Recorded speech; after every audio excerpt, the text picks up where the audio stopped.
नमस्ते दोस्तों, मेरा नाम है सुमन। मेरे YouTube चैनल प्लेनेट हिस्ट्री पर आप लोगों का एक बार फिर से स्वागत है। अगर आप लोग कॉम्पिटिटिव एग्जाम्स की तैयारी कर रहे हैं और हिस्ट्री में आपको प्रॉब्लम होती है तो आप मेरे चैनल को सब्सक्राइब ज़रूर कीजिए। मेरी वीडियो पसंद आई लाइक कीजिए, अपने दोस्तों के साथ शेयर कीजिए। आगे बढ़ने से पहले मेरे चैनल को ज़रूर सब्सक्राइब कीजिए और बेल आइकन दबा दीजिए ताकि मेरी नेक्स्ट वीडियोस की नोटिफिकेशन आपको टाइम टू टाइम मिलती रहे। तो चलिए हिस्ट्री की अपनी जर्नी पर आगे बढ़ते हैं। आज का हमारा टॉपिक है 16 mahajanapadas and rise of Magadh dynasty. ये वीडियो सेकंड पार्ट है। फर्स्ट पार्ट में हम 16 महाजनपद के बारे में डिटेल में उनके नोट्स देख चुके हैं। हरिंका डायनेस्टी, शिशुनाग डायनेस्टी और नंदा डायनेस्टी, ये तीनों डायनेस्टी के बारे में भी जो इम्पोर्टेंट नोट्स हैं, जो क्वेश्चंस में आते हैं, वो सब के बारे में हम फर्स्ट पार्ट में चर्चा कर चुके हैं। उसका लिंक मैं आपको इस वीडियो के नीचे शेयर करूंगी। आप लोग मेरी फर्स्ट वीडियो को जरूर देखिएगा, तभी आपको सेकंड वीडियो समझ में आएगी। तो चलिए चलते हैं इस वीडियो के सेकंड पार्ट की तरफ आगे। तो हमने पिछली वीडियो में देखा था 16 महाजनपदों के बारे में पढ़ा था और मगध की डायनेस्टीज के बारे में पढ़ा था। क्वेश्चन ये है कि मगध की डायनेस्टीज के बारे में क्यों पढ़ा? क्योंकि मगध बाकी जनपदों में से सबसे ताकतवर बन के उभरा था। वो उनकी डायनेस्टीज ने, वहाँ के राजाओं ने उस डायनेस्टी को इतना, मगध की डायनेस्टी को इतना स्ट्रॉन्ग बनाया था। और बाकी जो रीजन थे मगध के बाकी सबसे स्ट्रॉन्ग बनकर उभरने में, पहला रीजन था ज्योग्राफिकल, उसकी लोकेशन। ये जो आप उसकी लोकेशन मैप में देखिए, इस लोकेशन के कारण वहाँ पे आयरन सबसे नेचुरल रिसोर्स था। आयरन वो सबसे ज्यादा था। आयरन ज्यादा होगा तो वो अपने एग्रीकल्चरल टूल्स हैं या फिर बाकी जो प्रोडक्शन है जो आयरन से बेटर हो सकते हैं उनकी डेली लाइफ के लिए, वो उसको इकोनॉमी को स्ट्रॉन्ग बनाता था। और आयरन से जो वेपन्स बनते थे उनकी मिलिट्री पावर को स्ट्रॉन्ग बनाते थे। तीसरा, इसी ज्योग्राफिकल रीजन की वजह से जो वहाँ का गंगा का जो प्लेन बना था, गेंजेटिक प्लेन, वहाँ की मिट्टी बहुत ज्यादा उपजाऊ थी और रेन बहुत अच्छी होती, रेनफॉल बहुत अच्छा होता था वहाँ पर। तो उसकी एग्रीकल्चरल इकोनॉमी को स्ट्रॉन्ग बनाता था। इकोनॉमी स्ट्रॉन्ग होगी तो वो जो राज्य है वो स्ट्रॉन्ग होगा, वहाँ के जो उनको टैक्स का रिसोर्सेज बढ़ेगा उससे। फोर्थ रीजन कि उसी टाइम पे मेटेलिक मनी जो प्रचलन में हुई थी, भारत के इतिहास में सबसे पहले जो पैसा, जो सिक्के बने थे वो इसी काल में बने थे। और इसी रीजन से ही सबसे ज्यादा जो मेटेलिक मनी है वो पाई जाती है, खुदाई में जो मिली है, तो यहीं पर सबसे ज्यादा उसका प्रचलन हुआ भी था। इसकी वजह से ही वहां पर ट्रेड और कॉमर्स और ज्यादा फैलेगा, उनके पास पैसा होगा, क्योंकि बार्टर सिस्टम की वजह से सामान बहुत ज्यादा दूर दूर के राज्यों से या देशों से सिर्फ बार्टर सिस्टम के थ्रू ट्रेड अच्छा नहीं चल सकता, उसके लिए मेटेलिक मनी ही ज्यादा अच्छा है। इसी वजह से वहीं पर टाउन भी ज्यादा बने, शहर बसे। पांचवा रीजन, वहां पर एलिफेंट्स सबसे ज्यादा थे मगध रीजन में, युद्ध के लिए काम आते थे जो। तो ये सभी जो तरीके हैं पहले पांच, इनमें से उनकी इकोनॉमी और उनकी मिलिट्री पावर स्ट्रॉन्ग बनी थी। लास्ट था मगधन सोसाइटी, जो कि वो अनऑर्थोडॉक्स थी, यानी कि कट्टर नहीं थी। वो मगध के डायनेस्टीज बनी तभी बुद्ध धर्म का, जैन धर्म का, आजीविका धर्म का, इन सब धर्मों का भी उदय हुआ। तो धीरे धीरे जो ब्राह्मणिज्म, ऑर्थोडॉक्स सोसाइटी थी, वो धीरे धीरे सॉफ्ट होते होते सोसाइटी का कैरेक्टर वो कट्टरता से सॉफ्ट की तरफ होने लग गई। यानी कि जो चार वर्ण व्यवस्थाएं थी, जो उनके बंधे हुए कर्म थे उनके लिए, ब्राह्मण, शूद्र, वैश्य और ब्राह्मण, क्षत्रिय, वो अपना फिक्स काम छोड़कर दूसरी चीज को अपना सकते थे। और जहां पर ऐसा नहीं होता तो बुद्धिज्म की तरफ झुक गए थे। ठीक है, तो आगे चलते हैं। नेक्स्ट आता है पॉलिटिकल कंडीशंस। अब हम पॉलिटिकल, सोशल, इकोनॉमिक कंडीशंस, हर एक टाइम पीरियड की जो कंडीशंस होती हैं उनके बारे में भी क्वेश्चंस आते हैं। उससे इम्पोर्टेंट जो फैक्ट्स हैं उसकी सिर्फ वही अब पढ़ेंगे हम। पॉलिटिकल कंडीशन जो मगध डायनेस्टी की टाइम पे थी, यानी कि प्री मौर्यन एरा। ओके, तो इसमें है मोनार्की जो था, यानी कि जहां पर राजा का शासन होता है, सिर्फ एक राजा का वो था, लेकिन रिपब्लिक्स भी एग्जिस्ट करते थे। तो फर्स्ट वीडियो में हमने देखा था जो रिपब्लिक महाजनपद जो थे, जो रिपब्लिक्स थे, उनके नाम आप लोग मुझे कमेंट बॉक्स में डालिएगा, और बोलती हूँ फिर से मेरी फर्स्ट वीडियो जरूर देखिएगा, तो ही इस वीडियो के काफी सारे फैक्ट्स आपको समझ में आएंगे। दूसरी पॉलिटिकल कंडीशन है कि किंगशिप जो थी, यानी कि जो राजा के बाद ही उसका बेटा राजा बनता था, ऐसा था, लेकिन फिर भी ऐसा फिक्स नहीं था। ज्यादातर कंडीशंस में था राजा का बेटा राजा बनता था, और कुछ कंडीशंस में उसको इलेक्ट भी किया जाता था अगर उसका बेटा योग्य नहीं लगता है तो। क्षत्रिय जो थे वो राजा बनते थे। कुछ केसेस हैं जिसमें ब्राह्मण या शूद्र भी राजा बन सकते थे, जैसा हमने देखा था कि उस टाइम की सोसाइटी अनऑर्थोडॉक्स थी, कट्टर नहीं थी कि ब्राह्मण ही ये काम करेगा, क्षत्रिय यही काम करेगा, शूद्र यही काम करेगा, ऐसा बहुत ज्यादा नहीं था। और एक डायनेस्टी, नंदा डायनेस्टी में हमने देखा था कि उसका जो राजा था महापद्मनंद, वो शूद्र था जिसने नंदा डायनेस्टी की स्थापना की थी। नेक्स्ट है राजा, कोई भी ब्राह्मण होता, क्षत्रिय होता, शूद्र होता, वैश्य होता, कुछ कोई भी हो सकता था, लेकिन वो राजा अपने स्क्रिप्चर्स का और ब्राह्मण जो उन्होंने कहा है कि राज्य धर्म कैसा होता है, कैसे उनको चलाना चाहिए, इन सब की अवहेलना नहीं कर सकता था, राजा उनका पालन करता था। रिपब्लिकन स्टेट्स हम जो होते थे उनको गण या गण संघास कहा जाता था। ये क्वेश्चन इस तरीके से आ सकते हैं कि गण या गण संघास क्या होते थे। और अब रिपब्लिकन स्टेट्स होते थे जो छोटे छोटे उनको मिलाकर बने होते थे, लाइक ट्राइब्स जो अपने अलग अलग बना लेते थे, छोटे छोटे गण संघ बना लेते थे, वो मिलके एक पूरा राज्य बनाते थे। ठीक है, तो वो सभी लोग इकट्ठे जहां होते थे वो उसे कहते थे संथागार। ठीक है, जो सारे के सारे इकट्ठे होंगे उसको संथागार में इकट्ठे होते थे, असेंबली हॉल में।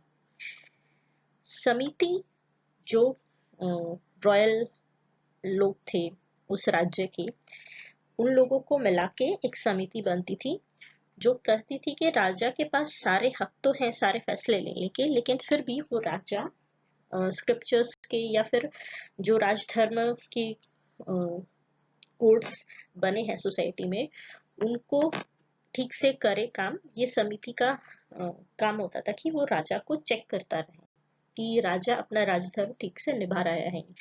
तो किंग के हाथ में अल्टीमेट पावर नहीं थी कि वो कुछ भी कर सकता है। ठीक है, नेक्स्ट आता है उस टाइम की सोसाइटी कैसी थी। जो लोकल विलेजर्स थे, लोग थे वो गांव में रहते थे, और जो राजा थे और उसके जो मंत्री थे, मंत्री परिषद है, वो सभी एक शहरों में रहते थे जो चारों तरफ से किले से बंद होती थी। ठीक है, और उसी किले बंद के अंदर ही उन्हीं के पैलेसेस होते थे, महल होते थे, मंदिर होते थे, थिएटर्स होते थे, या फिर जो भी इकोनॉमिकल प्रोडक्शन से लेकर कुछ खास काम होता था वो वहीं पर होते थे, फोर्टिफाइड सिटी के अंदर। तीसरा, कास्ट सिस्टम बहुत ज्यादा उस टाइम पे पाया तो जाता है, लेकिन उतना रिजिड नहीं था जो हमने पहले देखा था इसके बारे में। ठीक है, बुद्धा, और क्यों इसलिए नहीं था क्योंकि बुद्ध और जैन धर्म वो कास्ट सिस्टम को इग्नोर करते थे, वो सभी को इक्वल कहते थे। नेक्स्ट था कि स्लेव्स जो होते हैं, जो युद्ध में बंदी बनाए जाते थे, उनको स्लेव्स की तरह रखा जाता था, या फिर जिनको मृत्युदंड दिया जाता है तब तक उन्हें स्लेव्स की तरह रखा जाता था। तो ऐसे स्लेव इंस्टीट्यूशंस की जानकारी मिलती है उस टाइम पे। उसमें से कुछ होते थे जो स्लेव्स के ही बच्चे होते थे, वो एज अ बॉर्न स्लेव्स होते थे, पैदाइशी दास होते थे।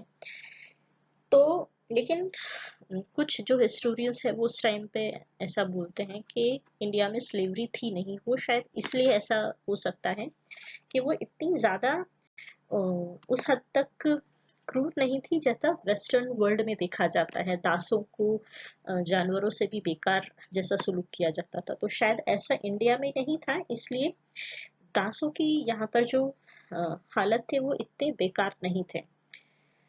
वो उनके लिए सिर्फ ये बंदिश का प्रमाण मिलता है कि वो अपनी खुद की प्रॉपर्टी नहीं रख सकते थे।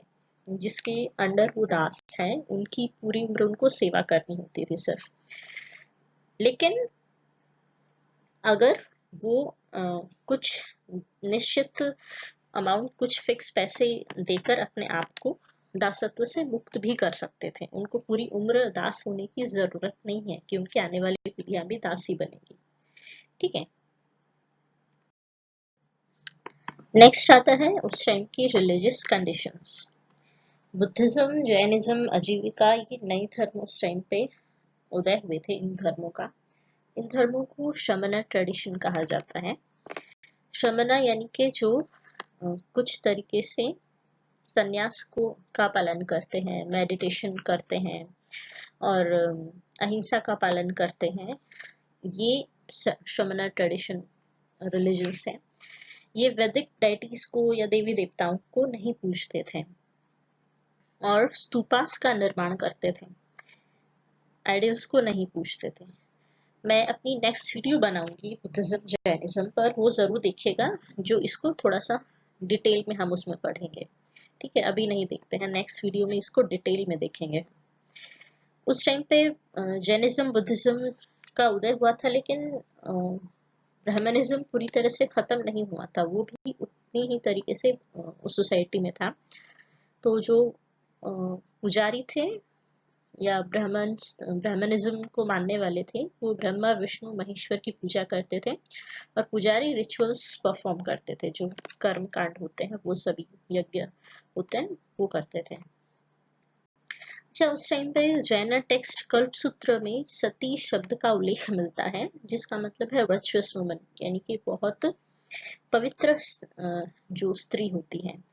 लेकिन किसी भी जैनिज्म, बुद्धिज्म की या फिर हिंदू की किसी भी ब्राह्मणिज्म के किसी भी टेक्स्ट में सती प्रथा का प्रैक्टिस में थी ऐसा उल्लेख नहीं है। यानी कि एज ए प्रैक्टिस सती प्रथा नहीं थी, लेकिन स्त्री को उस टाइम तक, सती का उस टाइम तक मतलब था एक पवित्र स्त्री।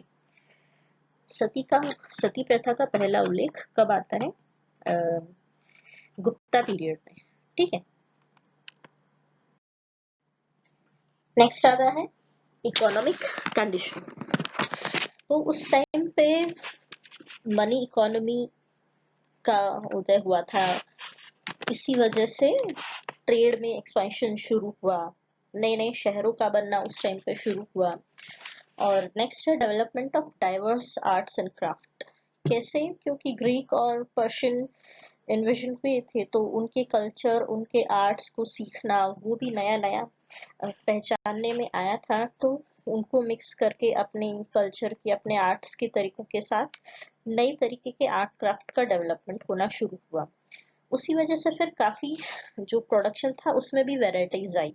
तो नेक्स्ट पॉइंट में ये देखिए, रीड वर्कर्स है, निडल मेकर, गोल्ड स्मिथ, ये अलग अलग तरीके के जो उस टाइम पे मैन्युफैक्चरर्स उभरे थे नए नए तरीके से, वो सामने आए और बहुत सारे क्राफ्ट्स एग्जिस्ट करने लगे अलग अलग तरीके के, और उनमें स्पेशलाइजेशन बढ़ता चला गया, प्रोडक्शन और ज्यादा बनता चला गया, जो इकोनॉमी को बहुत ही स्ट्रॉन्ग बनाता है ना। फोर्थ पॉइंट देखिए, तो ये सब जो बनाते थे आर्टिसंस और क्राफ्ट्समैन, ये सब गिल्ड्स में ऑर्गेनाइज होने लगे। यानी कि जो एक ही जो पॉटर्स थे, उन्होंने अपना मिलकर एक समूह बनाया। ठीक है। जो निडल मेकर थे, उन्होंने अपना, जितने भी थे उन सब ने मिलकर अपना एक समूह बनाया। सिल्क मैन्युफैक्चरर थे, उन सब ने मिलकर अपना समूह बनाया। सबके अपने अपने उस समूह को बोलते हैं गिल्ड, यानी कि अपना संगठन बनाना। उसमें अलग अलग लोगों को अलग अलग काम सौंप देना, इकट्ठा उसका फिर शेयर बांट लेना, ऐसे बनने लगे थे। ठीक है। ये इस टाइम की ही खास बात ये थी कि उस टाइम पे गिल्ड्स बनने शुरू हुए थे। प्रोडक्शन जो इकोनॉमिक क्लासेस होती थी उन लोगों की। बुद्धिस्ट लिटरेचर में 18 तरीके के गिल्ड्स, जो सिर्फ राजधानी पाटलिपुत्र में या राजगृह में थे, 18 तरीके के, यानी कि 18 तरीके के अलग अलग क्राफ्ट्स उस टाइम पे थे, 18 गिल्ड थे यानी कि, तो है। सिक्स्थ है, हर एक जो गिल्ड का हेड होता है उसको जेठक कहते थे। और सेथीस कौन थे? जो उस गिल्ड के हेड तो होते थे, साथ ही अपनी जो वो चीज बनाते थे उसको ट्रेड भी करते थे उसके साथ, यानी कि उस चीज को इंपोर्ट करना, एक्सपोर्ट करना, उन सब चीजों को जो ध्यान रख के ट्रेड को हैंडल जो करता था उसको सेठी कहते थे। गहपतीस कौन होते थे? जो बड़े बड़े लैंड के मालिक होते थे, बड़े भूस्वामी होते थे, उनको गहपतीस बोलते थे। अच्छा, तो इतनी नई इकोनॉमिक क्लास धीरे धीरे अलग अलग तरीके की उभरने लगी, तो इकोनॉमिक इक्वलिटीज होना स्वाभाविक बात थी। क्यों? उसके पहले तो आ, आ, क्या बोलते हैं, जो आदिवासी समूह थे वो होते थे, तो वो जो जितना खेती बाड़ी करते थे उसको आपस में इक्वली बांट लेते थे, ऐसे उनके रूल होते थे। लेकिन अब अलग अलग लोग मिलकर नए नए तरीके का प्रोडक्शन करने लगे, नया नया उनके इकोनॉमिक काम शुरू होने लगे, तो वो सिर्फ जो पहले समूह में बंधे हुए थे उनके रूल से बाहर निकलने लगे। तो इससे इकोनॉमिक इक्वालिटीज बढ़ने लग गई उस टाइम पे। अगला है introduction of coinage. Indian history में बुद्ध के टाइम पे ही कॉइनेज शुरू हुआ था इंडिया में। ये क्वेश्चन कॉम्पिटिटिव एग्जाम्स में पूछा जाता है कि कौन सा टाइम पीरियड से इंडिया में कॉइनेज सिस्टम शुरू हुआ था। बुद्ध के टाइम से पहले का नहीं पाया गया है, ठीक है। ये कॉइन पंच का मार्क्ड होते थे, फोटो में देखिए इस तरीके से एक सील बनाई जाती थी और मेटल को पिघला के उसके ऊपर उसका पंच कर दिया जाता था। 300 से अधिक मिडल गंगा प्लेन में ऐसे पाए गए हैं। पाली टेक्स्ट में इन सिक्कों को जो कहा जाता था उस टाइम पे, उनका नाम मिलता है कहपना, निक्का, कंस, पद, मसक, ककनिका। तो ऐसा आ सकता है क्वेश्चन में, इनमें से 3 नाम होंगे, चौथा होगा तो इसमें से कौन सा है जो कॉइन्स को रेफर नहीं करता है। ऐसे क्वेश्चन हो सकते हैं, होते हैं, यानी कि ज्यादातर सिल्वर के बने होते थे, कॉपर के भी होते थे, आयरन के भी होते थे, गोल्ड के भी होते थे कुछ कुछ, लेकिन बहुत कम मिले हैं, ज्यादातर सिल्वर के हैं। इसका मतलब ये नहीं था कि बार्टर सिस्टम खत्म हो गया था। जो गांव थे, लोकल विलेजर्स थे, जिनके पास सिक्के नहीं होते थे, वो तो वस्तुओं के आदान प्रदान से ही अपना काम चलाते थे। ये किसके लिए फायदेमंद होते थे सिक्के? ट्रेड के लिए, क्योंकि सामान इतनी दूर से अदला बदली करना बहुत मुश्किल है। आसान सिक्कों के जरिए से आप खुद सोच सकते हैं, वो ज्यादा आसान होता है। और मनी लेंडिंग भी इसकी वजह से शुरू हुई थी, ठीक है। एंशियंट ट्रेड रूट्स, ये जो आप ऊपर देख रहे हैं, तक्षशिला से शुरू होकर नॉर्थ ईस्ट तक, बंगाल तक जा रहे हैं, ये है उत्तरापथ। और जो श्रावस्ती से शुरू होकर साउथ की तरफ आ रहा है, ये है दक्षिण पथ। ये ट्रेड रूट्स थे। ये सभी के सभी महाजनपदों की जो बहुत बड़ी बड़ी सिटीज थी, उन सभी को जोड़ता हुआ जाता है। यही ट्रेड रूट्स बाद में आसपास की जो दूसरी कंट्रीज की सिटीज थी उनसे कनेक्ट हो जाता था, ठीक है। इससे ट्रेड रूट से जुड़ी हुई जो सिटीज हैं, ये क्वेश्चन में आ सकती हैं कि उत्तरापथ और दक्षिणापथ जिन सिटीज को जोड़ता था आपस में। इस मैप को ध्यान से देखिए, फिर अब आगे चलते हैं।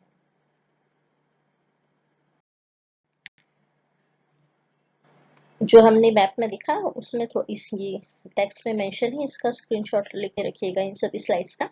2 मेजर ट्रेड रूट थे, उत्तरापथ और दक्षिणापथ। उत्तरापथ जैसे हमने मैप में देखा, नॉर्थ वेस्ट से शुरू होता है और बंगाल तक आता है, ताम्रलिप्ति बंगाल के पोर्ट तक, इंडो गंजेटिक प्लेन से होता हुआ। इसका जो मेंशन है उत्तरापथ का, ये अष्टाध्यायी में मिलता है, ठीक। उत्तरापथ के 2 सेक्टर थे, नॉर्दर्न और साउदर्न सेक्टर। जो उसमें मैप में देखेंगे थोड़ा सा 2 तरीके की लाइन उस पे चल रही है उत्तरापथ में। नॉर्दर्न सेक्टर को जोड़ने वाली जो सिटीज हैं, लाहौर, जालंधर, सहारनपुर, बिजनौर, गोरखपुर, बिहार, बंगाल, ठीक है। साउदर्न सेक्टर को जोड़ने वाली लाहौर, रायबरेली, बठिंडा, दिल्ली, हस्तिनापुर, कानपुर, लखनऊ, वाराणसी, इलाहाबाद और फिर पाटलिपुत्र तक, ठीक है। फिर एक छोटा सा और रूट उत्तरापथ का राजस्थान को जोड़ता था। क्यों? क्योंकि वो अच्छा मेटल्स और मिनरल्स का सोर्स था। दूसरा एक सिंध को जोड़ लेता था और तीसरा उड़ीसा के कोस्ट को भी जोड़ लेता था, एक्सटेंड होकर थोड़ा सा। उत्तरापथ लैंड कम रिवर रूट था, यानी कि कुछ उसमें से उस इंडो गंजेटिक प्लेन था, नदियां थी वहां पर, तो कुछ नदी से और कुछ लैंड लैंड के थ्रू चलता जाता था। ठीक है, ऐसे ही अब दक्षिणापथ को देखेंगे तो इसका मेंशन अर्थशास्त्र में मिलता है। ठीक, उत्तरापथ का किसमें मिलता है? अष्टाध्यायी का। दक्षिणापथ का अर्थशास्त्र में मेंशन मिलता है। ये कहाँ कहाँ से जोड़ता है? पाटलिपुत्र से शुरू होकर साउथ में जो असाक का जो लास्ट एम्पायर था उसके प्रतिष्ठान तक गोदावरी नदी तक आता है। इसमें से कुछ वो वेस्टर्न कोट्स को भी छोटे उसमें से निकालकर जोड़ देते थे। बुद्धिस्ट टेक्स्ट में ऐसा मेंशन मिलता है कि एक जनपद से दूसरे जनपद की तरफ इतना ज्यादा ये बिजी ट्रेड रूट्स थे कि हजार हजार जो गाड़ियां होती थी, कैरवन होते थे, वो इतने ज्यादा उस पर एक ही दिन में आते जाते चलते रहते थे, इतना ज्यादा बिजी रूट होता था ये। उसमें से जो इस पर एक राज्य से दूसरे राज्य को जो जोड़ता है, तो वहां पर उनकी सीमा पर वहां पर कौन होते थे? कमिकाज, यानी कि कस्टम ऑफिशियल्स, उनको कमिका कहते थे। वो टैक्स लेते थे, जो टैक्स नहीं देता था उसके सामान को जब्त कर लिया जाता था। तो कमिकाज कौन थे? Custom officials. यही जो उत्तरापथ और दक्षिणापथ था, ये बाकी एक्सटर्नल ट्रेड रूट से कहाँ कहाँ जुड़ा था? इसके क्वेश्चंस में हो सकता है तक्षशिला किससे जुड़ा था? अफगानिस्तान से और ईरान से जोड़ता था। वहां से इंपॉर्टेंट रॉ मटेरियल्स मिलते थे, सिल्वर, गोल्ड, लपिस लजुली और जेड। ठीक है, दूसरा बोलन दर्रा जो था पाकिस्तान की तरफ जाते वहां आता है, वो भी एक रूट था जहाँ से ईरान, अफगानिस्तान, पाकिस्तान, और ये रूट जो उधर जाते हैं ये सिर्फ ट्रेड के लिए ही नहीं हुए थे। पर्शियन और ग्रीक इन्वेजन जो हुए थे वो इन्हीं ट्रेड रूट के जरिए इंडिया में आए थे वो सभी। तक्षशिला और चरसदा ये उधर की जो सिटीज थी, मेजर कमर्शियल सेंटर के रूप में उभरी थी। बंगाल जो नॉर्थ ईस्ट में उत्तरापथ का आखिरी जो स्टेशन आ जाता है, वो आगे म्यांमार से जोड़ता था, वहां से जेड इंपोर्ट होता था। अच्छा, पाली और बुद्धिस्ट टेक्स्ट में कुछ समुद्री यात्राओं का और वहां से भी ट्रेड होता था, ऐसा मेंशन मिलता है। इस वीडियो का लास्ट टॉपिक है पर्शियन और ग्रीक इन्वेजन। उस टाइम पे मगधन डायनेस्टीज के टाइम पे हुआ था। तो ये देखिए जो ऑरेंज कलर में है पर्शियन एम्पायर, इधर जो आज का इराक, ईरान जो होता है वो पर्शियन एम्पायर था। और इधर जो येलो कलर में है और ये सब है, यहाँ से ही शुरुआत हुई थी।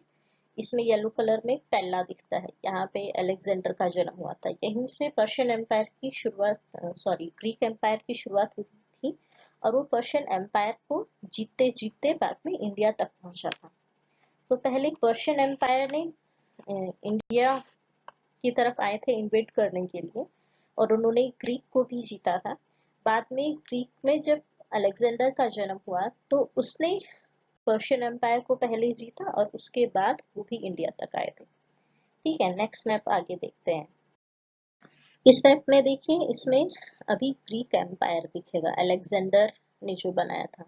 इसमें सबसे लेफ्ट साइड में कॉर्नर में देखिए पहला जो सिटी है वहां पर अलेक्जेंडर का जन्म हुआ था, और वहीं से सार्डिस ये सभी जो इधर इंडिया तक आता आता ये जो कलर आता है इस एम्पायर का, यहाँ पर पहले पर्शियन एम्पायर था जिसको अलेक्जेंडर ने जीत लिया था और बाद में इंडिया तक पहुंचा था। ठीक है, इसमें बीच में एक येलो कलर में सूसा भी है, उसको भी देखिए, जहाँ पर लास्ट में वापस अलेक्जेंडर आकर उसने अपनी यात्रा खत्म कर ली। ठीक है, मैप में हमने पर्शियन और ग्रीक एम्पायर्स को देखा। अभी हम उसकी क्रोनोलॉजिकल थोड़ा सा देखते हैं की पॉइंट्स को। पर्शियन एम्पायर किस टाइम पे एक्सपांड करना शुरू हुआ? जब मगध डायनेस्टीज धीरे धीरे बन रही थी, एक्सपांड कर रही थी, स्ट्रॉन्ग हो रही थी। ठीक है। और इन सब क्रोनोलॉजिकल जो इवेंट्स थे पर्शियन एम्पायर के, उसका लेख मिलता है हेरोडोटस, जो ग्रीक हिस्टोरियन था, उससे पता चलता है। ठीक है, तो शुरू कहानी करते हैं दरियस से। दरियस जो था वो साइरस का ग्रैंडसन था। उसने 516 में पंजाब और सिंध के आसपास के और इंडस वैली के आसपास के पार्ट को इन्वेड किया और जीत लिया, अपने राज्य में मिला लिया। उसके बाद जो पर्शियन रूलर था नेक्स्ट, जर्सिस 465 बीसी में, उसने ग्रीक को भी जीत लिया। ग्रीक यानी कि जहां पर अलेक्जेंडर का जन्म हुआ था, उसे जीतकर अपने राज्य में मिला लिया। उनके आपस में, उसके कुछ पार्ट को आपस में, ग्रीक की और पर्शिया की आपस में लड़ाई होती रहती थी। अलेक्जेंडर का जन्म होने के बाद अलेक्जेंडर ने ग्रीक एम्पायर को स्ट्रॉन्ग किया और वापस पर्शिया के साथ लड़ाई करते करते उनके पार्ट को थोड़ा जीतते जीते पूरे पर्शिया को अपने एम्पायर में मिलाते मिलाते फिर वो बाद में इंडिया तक पहुंचा। पर्शियन इन्वेजन के साथ ही एक नए कल्चर का इंट्रोडक्शन हुआ इंडियन कल्चर के साथ। उसके साथ ही वहां की जो राइटिंग थी, अरामिक फॉर्म ऑफ राइटिंग, वो इंट्रोड्यूस होकर यहाँ की राइटिंग फॉर्म के साथ नई तरीके का स्क्रिप्ट बन के उभरी, खरोष्टी अल्फाबेट्स, जो इंडिया में लगभग 4th AD तक चलती रही थी। अगला इफेक्ट हुआ इंडो एरियन जो ट्रेड था वो और ज्यादा बढ़ा। कैसे बढ़ा? इंडस और अरेबियन सी जो थे उसके थ्रू नए वाटर रूट मिले तो ट्रेड को बढ़ावा मिला। अगला था कि यहाँ की आर्ट, इंडियन आर्ट और जो पर्शियन आर्ट थी वो मिक्स होकर नए तरीके के आर्ट के रूप में उभरी, जो हमने पहले देखा था। मौर्यन आर्ट में कई जगह पर्शियन आर्ट का जो मिक्सअप है और बहुत ही सुंदर जो नई आर्ट बनती है वो देखने को मिलती है। पर्शिया का जो रिलीजन था, ज़ोरास्ट्रियन रिलीजन, उस पर बुद्धिज्म का जो प्रभाव पड़ा, क्योंकि उस वक्त बुद्धिज्म और जैनिज्म ये कल्चर जो थे वो बहुत ही ज्यादा बाकी कंट्रीज में फैल रहे थे, तो बुद्धिज्म का इम्पैक्ट पर्शिया के रिलीजन पे भी पड़ना स्वाभाविक था। पर्शिया के बाद आया था ग्रीक इन्वेजन। अलेक्जेंडर ने आज का जो ईरान, इराक है, एशिया माइनर है, अफगानिस्तान है, पाकिस्तान है, ये सभी, यानी कि जो उस टाइम पे पर्शियन एम्पायर था, उसको हराने के बाद इंडिया की तरफ मार्च किया 326 BC में खैबर दर्रे के थ्रू, खैबर पास।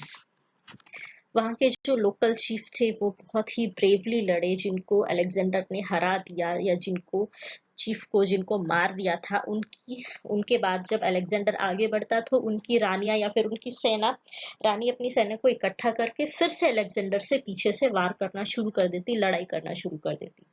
यानी कि हारने के बाद भी उन्हें दासत्व, अपनी धरती का या खुद का दासत्व उन्हें मंजूर नहीं था। उनके लिए यही था कि जिंदा रहेंगे तब तक आजाद रहेंगे, नहीं तो लड़ाई करते रहेंगे। फिर था आम्भी, जो तक्षशिला का रूलर था। उसने अपनी मर्जी से ही अलेक्जेंडर के सामने घुटने टेक दिए और अपनी आर्मी, अपने रिसोर्सेज सब उसे दे दिए कि आगे की जीत के लिए मैं आपका साथ दूंगा। कहानियों में मिलता है कि उसने ऐसा इसलिए किया कि पोरस से उसे अपनी हार का बदला लेना था। पोरस से अलेक्जेंडर बहुत ही ब्रेवली लड़ा, लेकिन उसको अलेक्जेंडर ने हरा दिया, क्योंकि शायद एम्बी ने के बारे में ऐसा कहा जाता है कि उसने उसके सारे सीक्रेट्स उसको बता दिए थे कि यहाँ के लोगों को हराना किस तरीके से आसान है।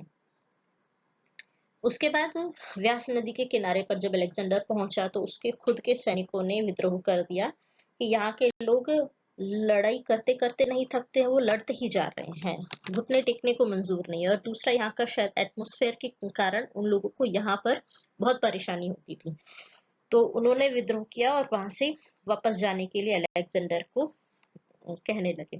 हारकर अलेक्जेंडर वापस अपनी 325 BC में अपने घर की तरफ चलने लगा वापस, और जो मैंने आपको मैप में दिखाया था सूसा, पर्शिया में, वहां पर जाकर पहुंचा और अगले ही साल उसकी वहीं पर 324 में अलेक्जेंडर की मृत्यु हो गई। इफेक्ट्स ऑफ अलेक्जेंडर इन्वेजन, इसमें से कुछ सेम पर्शियन इन्वेजन के जैसे ही हैं कि नए तरीके के ट्रेड रूट्स, नए ज्यादा ट्रेड होने लग गया और नई तरीके की आर्ट और कल्चर का कांटेक्ट हुआ, तो नई तरीके की आर्ट्स और डेवलप हुए। ग्रीक आर्ट का मिक्सअप हुआ, जो अशोकन पिलर्स हैं उसमें ग्रीक आर्ट का इन्फ्लुएंस देखने को मिलता है। गिल्ड जो थी, श्रेणी जिनको हिंदी में कहते हैं, वो इसी टाइम से बनने शुरू हुए थे। मनी इकोनॉमी जो थी वो इंट्रोड्यूस हुई। पंच मार्क्ड कॉइन्स जो शुरू हुए थे, सबसे पहले कॉइन्स गोल्ड, सिल्वर और कॉपर में, वो बनने शुरू हुए थे। बाकी ग्रीक्स जो थे नॉर्थ वेस्ट रीजन में मौर्यन एम्पायर से हारने के बाद भी, लेकिन वहां पर नॉर्थ वेस्ट जो फ्रंटियर था वहां पर ग्रीक्स ने अपने संधि करके वहां पे बस गए थे। तो नई कल्चरल कॉन्टेक्स्ट का बढ़ना शुरू हुआ था। नेक्स्ट था कि इंदुस जो नदी थी और उधर जो समुद्र का एरिया पड़ता है, वहां पर नए बंदरगाह बनने शुरू हुए। ट्रेड ज्यादा बढ़ा तो नए नए बंदरगाहों का उभरना शुरू हुआ। लास्ट होता है कि मौर्यन एम्पायर जो शुरू हुआ था वो अलेक्जेंडर इन्वेजन की ही एक देन थी, क्योंकि उस टाइम पे जो मगध एम्पायर की डायनेस्टी थी, नंदा डायनेस्टी, वो नॉर्थ वेस्ट के जो छोटे छोटे चीफ थे उनकी हेल्प करने को तैयार नहीं थी अलेक्जेंडर से लड़ाई करने के लिए। तो इसलिए अलेक्जेंडर को वहीं से हराकर लौटाया जा सके, इसके लिए चंद्रगुप्त ने धीरे धीरे एक बड़ी आर्मी बनाकर कैसे नंदा डायनेस्टी को उखाड़ा और मौर्यन एम्पायर की स्थापना हुई। वो मौर्यन एम्पायर एक नया चैप्टर में हम देखेंगे कैसे वो सब हुआ था। तो ये टॉपिक आज का यहीं पर खत्म होता है। मगध डायनेस्टीज और महाजनपद का ये पार्ट 2 खत्म हो गया है। पार्ट 1 जिन्होंने नहीं देखा है उसका लिंक मैं शेयर करती हूँ, पार्ट 1 जरूर जाके देखिए पहले, तभी आपको पार्ट 2 समझ में आएगा। इसके बाद आपको जो नेक्स्ट टॉपिक पर नोट्स चाहिए वो आप मुझे कमेंट सेक्शन में बता सकते हैं किस पर मुझे नेक्स्ट वीडियो बनानी चाहिए। मेरी वीडियो को लाइक जरूर कीजिए, शेयर जरूर कीजिए, और अगर आपने अभी तक सब्सक्राइब नहीं किया है तो मेरे चैनल को अभी जाकर सब्सक्राइब कीजिए और बेल आइकन जरूर दबाइएगा ताकि मेरी नेक्स्ट वीडियो का नोटिफिकेशन आपको टाइम टू टाइम मिलता रहे। चलिए ठीक है, फिर मिलते हैं। आज के लिए बस इतना ही। नमस्कार, बाय बाय।